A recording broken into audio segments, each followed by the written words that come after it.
Action. Calpurnia. Piso, Caesar speaks. Calpurnia. Here, my lord. Caesar, my lord. Fear not in your speed, Antonius, to touch Calpurnia, for elders say the barren. Touched in this holy chase, shake off their staling course. I shall remember when Caesar says, do this, it is performed. Set on and leave no ceremony out. Caesar! Ha! Who calls? Who calls the most noble man in Rome? Bid every noise, be still, peace. Yet again, we shall listen to this fool. Beware of the Ides of March. Set him before me. Let me see his face. Beware. He is a dreamer. Let us leave him. Pass, for nothing will happen to me. He is a jealous man of power. Caesar, you know I am a loyal woman, but hear me speak. You are a man, too much of power. Pass. I couldn't.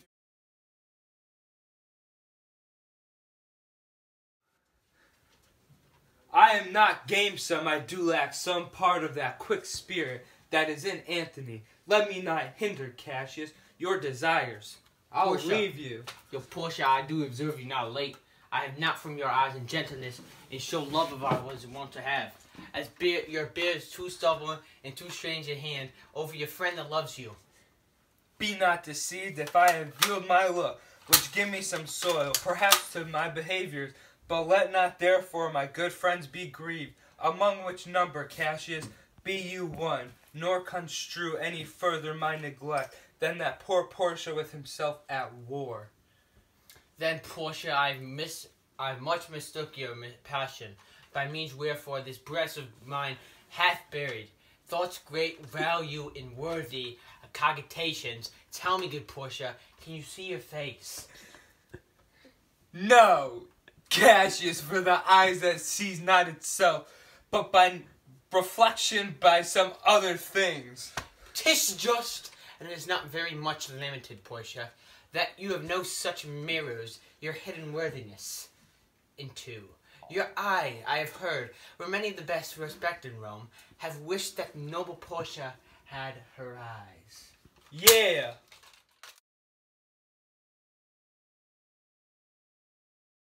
Portia, my dear, Brutus, what mean you? Wherefore rise you now? nor 4 years neither you ungently. Portia stole from my bed, and yesterday night at supper you suddenly arose and walked about, mustering and sighing with your arms across. And when I asked you what the matter was, you stared upon me with ungentle looks. My lord, I am not well in health, and that is all. You now shall go back to sleep. Brutus is wise, and were he not in health, he would embrace the means to come by it. Good Brutus, go to bed, for I shall do something for the good of Rome. Rome has waited too long with his so-called true man Caesar. Therefore a woman shall seek power, and I will make the change. My dear, your health, is it good? What has gotten into you? You have some sick offense within your mind. Good night, my lord.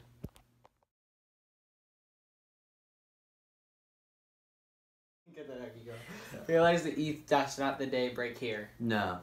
He must not find death, and for my part I know no personal cause to spurn at him. Let us swear our resolution. Yeah, I fear him, for in the engraved love he bears Caesar.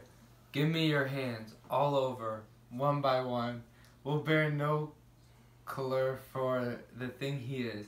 Fashion it thus, that what he is augmented would run to these, and these extremities. And therefore think him as a serpent's egg, which hatched would as his kind grow mischievous and kill him in the shell.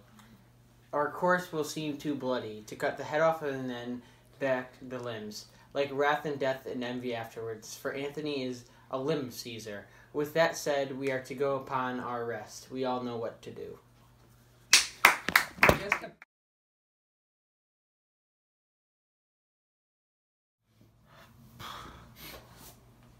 I kiss thy hand, but not in flattery, Caesar, desiring thee that Publius Cimber may have immediate freedom of repel. What, Portia? Pardon, Caesar. Caesar, pardon. That I was constant Cimber should be banished, and constant do remain to keep him so. O Caesar, Hence wilt thou lift up Olympus. great Caesar, as low as to thy foot doth Cassius fall, to beg enfranchisement for Publius Caesar. I could be well moved if I were as you, but I am as constant as the northern star. Let me a little show it, even in this. Doth not Portia bootless kneel? Speak hands for me. Bah! Eat to Portia. Liberty, freedom, tyranny is dead. Run hence, proclaim, cry about the streets.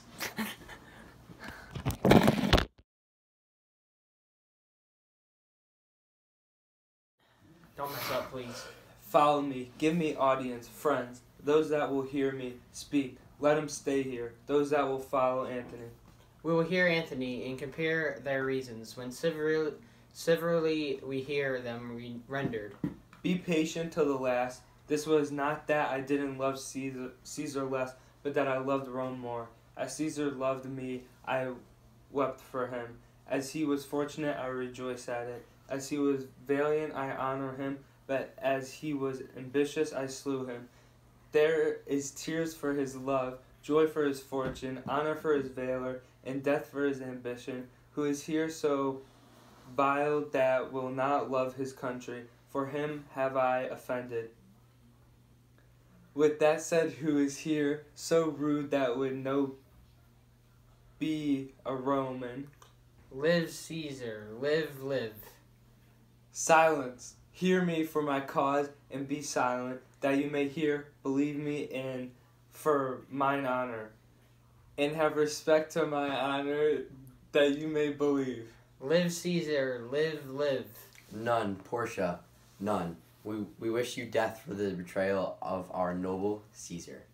Tear her to pieces. She's against us. Friends, Romans, countrymen, so-called conspirators, fine. I commend to bury Caesar, not to praise him, the evil that you guys do, if thou consider rightly for the matter. Caesar has had great wrong, for Caesar is an honorable man, however, this greed was catching up. This had to be done. Have patience, gentle friends. The evil that men do lives after them. When that the poor have cried, Caesar hath wept. I speak to disprove that what Portia spoke. Tear her to pieces.